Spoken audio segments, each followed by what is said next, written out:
धान की फसल में पहली खाद यानी बेसल डोज वाली खाद हमें क्या डालना चाहिए और कब डालना चाहिए? समय, मात्रा एकदम सही, सटीक और वैज्ञानिक जानकारी आपको मिलने वाली है।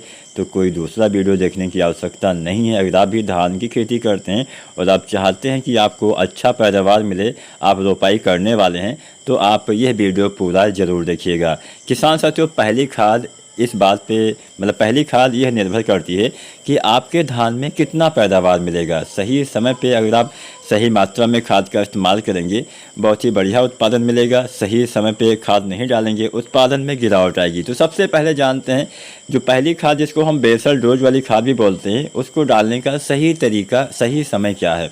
अब सही समय तो है रोपाई से पहले ही इस्तेमाल कर दीजिए। जब आप अपना धान का खेत तैयार करते हैं, आखिरी जुताई करते हैं, उसी समय आपको जो पहली खाद हम डालते हैं धान की फसल में बेसल डोज वाली, उसका प्रयोग कर देना चाहिए। चलिए मात्रा जानते हैं, खाद जानते हैं, कौन सा खाद इस्तेमाल करिए।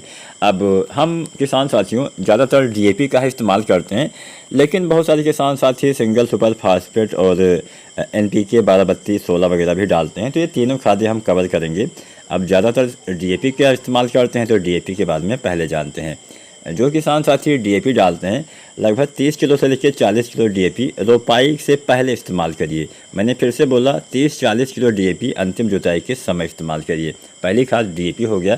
दूसरा चीज़ डालिए आप पोटास। पोटास बहुत सारे किसान साथी 2 भागों में बांट के प्रयोग करते हैं, वो बेहतर भी रहता है। तो लगभग 15 से 20 किलो पोटास आप जो है वो आधी मात्रा हो गई। कुल मात्रा 30-40 किलो आपको डालना होता है, तो 15-20 किलो पोटास आप रोपाई के पहले डीएपी के साथ मिला के इस्तेमाल करिए। और 15-20 किलो पोटास आप 40-45 दिन पे रोपाई के बाद इस्तेमाल करेंगे तो अच्छा लाभ मिलेगा। आप चाहें तो संपूर्ण मात्रा भी डाल सकते हैं। आप चाहें तो 30 से 40 किलो पोटास रोपाई के समय डाल सकते हैं। तो पोटास और डीएपी, ये 2 खाद रोपाई करने से पहले इस्तेमाल करिए। यूरिया नहीं डालना है। यूरिया खाद का इस्तेमाल 1 सप्ताह के भीतर रोपाई के बाद कर देना है। तो यूरिया आपको डालना है 15 से 20 किलो अगर आप डीएपी डालते हैं। तो अगर आप एनपीके 12-32-16 डालते हैं, तो उसकी मात्रा भी आप नोट कर दीजिए। एनपीके 12-32-16 आखिरी जुताई के समय लगभग 45 से 55 किलो इस्तेमाल करना है। साथ में पोटास की मात्रा उतना ही रहेगी, पोटास की मात्रा कम हो जाएगी। जो पहली मात्रा हम डालने वाले थे पोटास की 15-20 किलो, वो मात्रा आपको हटा देना है, नहीं डालना है। जो अंतिम मात्रा आप डालने वाले थे 40-45 दिन पे, 50 दिन पे, वही आपको डालना है। यानी पोटास, क्योंकि एनपीके 12-32-16 में 16% पाया जाता है, तो पोटास हम यहाँ पे पहली मात्रा नहीं डालेंगे। अगर आप रोपाई के समय ही संपूर्ण मात्रा में पोटास डालना चाहते थे, तो ऐसी दशा में आप 15-20 किलो पोटास डाल दीजिएगा, पर्याप्त रहेगा। लेकिन जो किसान साथी 2 भागों में पोटास बांट के डालते हैं, वो किसान साथी एनपीके 12-32-16 के साथ पहली मात्रा मत डालिए, दूसरी मात्रा आप 40-50 दिन के बीच में डाल दीजिए।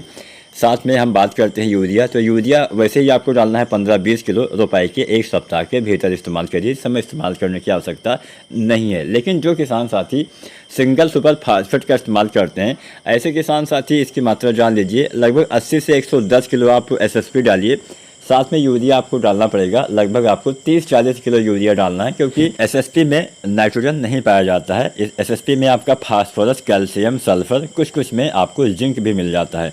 तो एसएसपी साथ में यूरिया आपको डालना है। साथ में पोटास 15-20 किलो आप डाल दीजिए, आधी मात्रा। अगर आप पूरी मात्रा डालते हैं तो 30-40 किलो डाल दीजिए। पोटास आपको 30-40 किलो संपूर्ण मात्रा डालनी है। आधी मात्रा रोपाई के समय, आधी मात्रा आपको डालनी होती है 40-50 दिन पे। तो हमने तीनों खादों के बारे में बता दिया, डीएपी, एनपीके और एसएसपी के बारे में। अब बेसल डोज में यही 3 खादों में से कोई एक आप इस्तेमाल करिएगा। अब यहाँ पे इसके बाद में आपको यूरिया 20-30 दिन पे 30-40 किलो और 40-50 दिन पे 30-40 किलो 2 भागों में बांट के डालना है। यूरिया 3 बार हम डालते हैं रोपाई के समय या 1 सप्ताह के अंदर, फिर 20-30 दिन पे, अंतिम यूरिया 40-50 दिन पे। तो यहाँ पे हमने यूरिया बता दिया, पोटास बता दिया, साथ में हमने डीएपी, एसएसपी और एनपीके भी बता दिया। अब बचता है जिंक। जिंक का इस्तेमाल करिए 20 से 25 या 30 दिन तक। जब आप यूरिया डालते हैं तो उसी के साथ में जो 33% वाला जिंक सल्फेट आता है, लगभग 5 किलो से लेकर 7 किलो आप डाल दीजिए, अच्छा काम करेगा। अगर आप 21% वाला जिंक डालते हैं तो 8 से 10 किलो आप इस्तेमाल कर सकते हैं। तो यहाँ पे हमने लगभग सभी दानेदार खादों के बारे में बता दिया। फिर भी कोई सवाल आपका हो तो आप कमेंट करिएगा, कमेंट के माध्यम से जानकारी दे दी जाएगी। वीडियो अच्छी लगी हो लाइक शेयर करें। इंडियन एग्री हेल्प चैनल को सब्सक्राइब नहीं किया है, चैनल भी सब्सक्राइब कर लीजिए। धन्यवाद।